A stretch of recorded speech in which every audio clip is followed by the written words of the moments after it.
All right, so I'm going to go from frame number 1. I'm going to click on frame number 2. And right there, I've lost my drawing. What happened?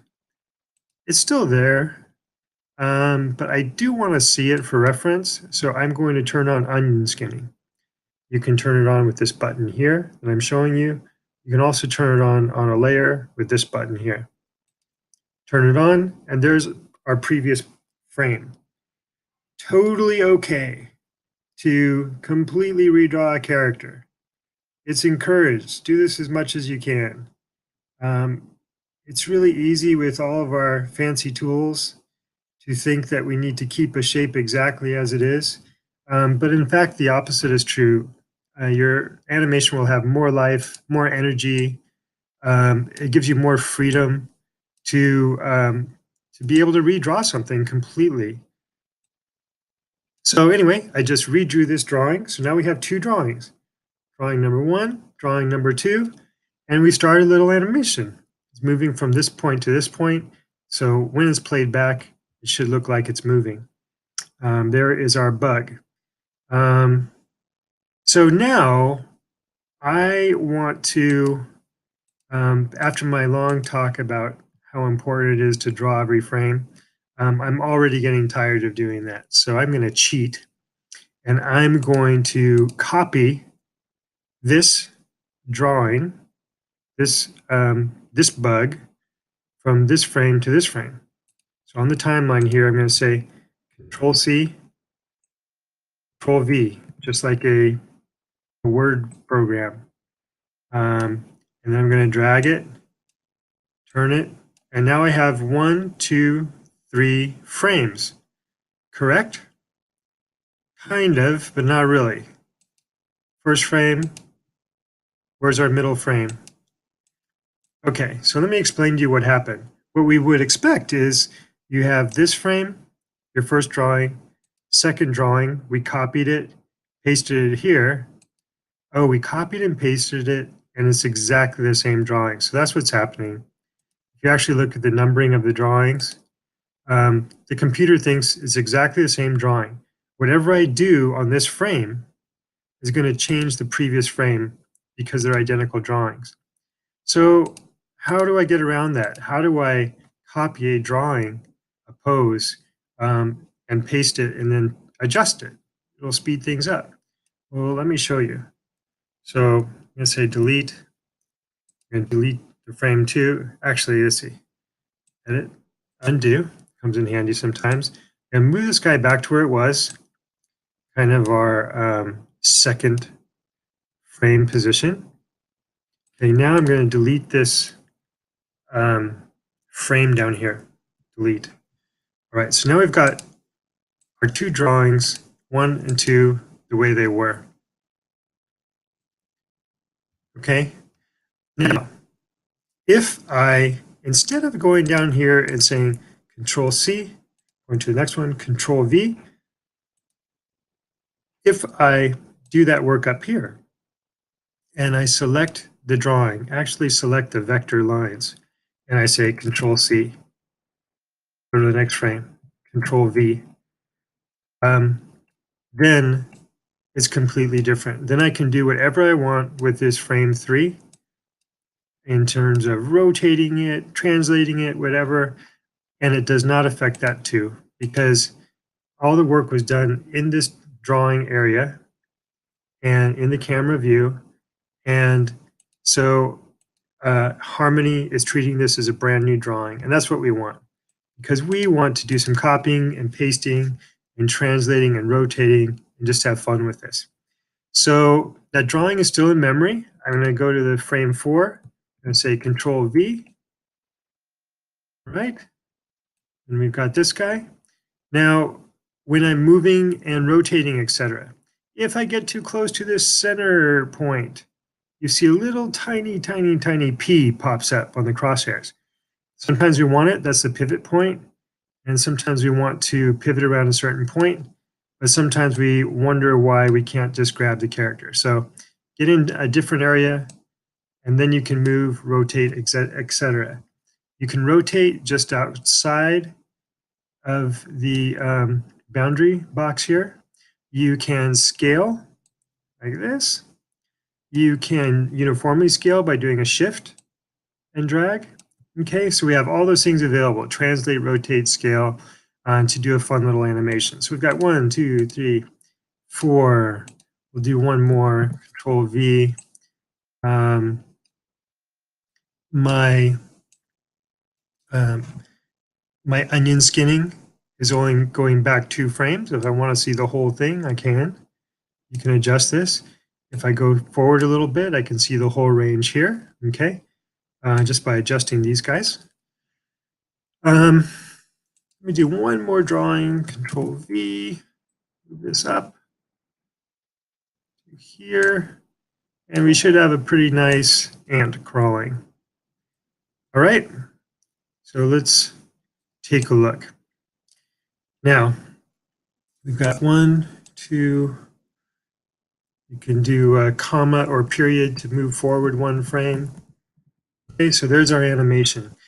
I want to check out quickly what this animation looks like rendered. I want to do a movie, but first I wanted to see what it'll look like. So I can press this little button here, this render view, and I need to make sure I go back to the OpenGL view, but I'm going to render it. Oh no, okay, that's what I was afraid of. Your drawing disappears. So the default rendered background is black. We're drawing in black, so our character is going to disappear. So come down here, deselect any drawing you have, say add. So that's this little add icon. You say add, and you add a color card. Default color for a color card is white. It drops in underneath your drawing, which is perfect. That's what we want. And now, if I render any of these frames, we get what we're looking for. Okay, so don't panic if you see that black. That's what's happening. You can also always just do it on your own. You can add a drawing in here. So let's say this color card goes away. You can add in a background in any way you want. All right, and you'll be able to see your character. So it doesn't have to be a fancy color card to render. You're just dropping a lighter background behind your darker character. I'm going to get rid of that whole drawing and we'll continue here. Turn on our color card again. All right. So this looks about right. I'm going to preview it really quickly. All right. That is pretty fast, which is probably okay for a bug, but I want to adjust that a little bit. So to increase the time a drawing is on the screen, you can do something called extend exposure. So what I did here was I selected a frame further down the timeline. I right-clicked on my mouse. I'm not sure what the equivalent would be on your stylus. I think one of those buttons would work. You say extend exposure, bam. And so we've just extended this 6th drawing this many frames, about 6 or 7 frames. So that's one way to do it. If you're doing something like this project we have now, and you want to extend all of them uniformly, then you can do this. Again, right-click on the selection you made, go exposure, that's right above extend exposure, you go to exposure, you get a second menu, and you can set your exposure to whatever you want. Let's say 4. So now you see it pop this out. We have 6 drawings on 4s. You can go frame by frame still with comma and period. Okay. You can go pose to pose or section to section with G and F. Comes in pretty handy down the line if you want to do that. Okay, let's export this. Export movie. And I'm going to browse to our exercise. And I'm going to drop it one up underneath our bug folder. And we'll call this bug test. It's a QuickTime movie, save. And I just want to do the frame rate animated, so I'm going to say 1 to 24. It's putting in there, that's correct. I do not want to render the full scene resolution. That just gets too big to manage. I'm going to say half scene resolution. I'm going to say okay. It renders it out. Let's see if we can find it. We'll open it up. And there's our test. Let's see what it looks like.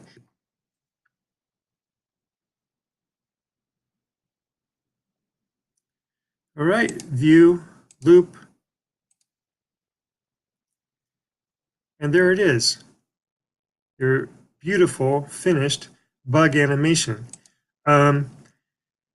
You can do what you like with this. You can tell a little story, the bug comes on screen, the bug changes size, shape, becomes a completely different character, stomps its way into a city, terrorizing people, turns into a butterfly, becomes a firefighter, and surprises us all.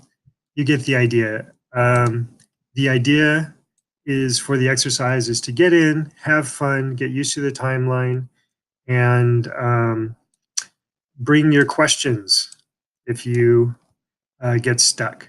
So thank you. And again, let me know if you have questions. I look forward to helping you.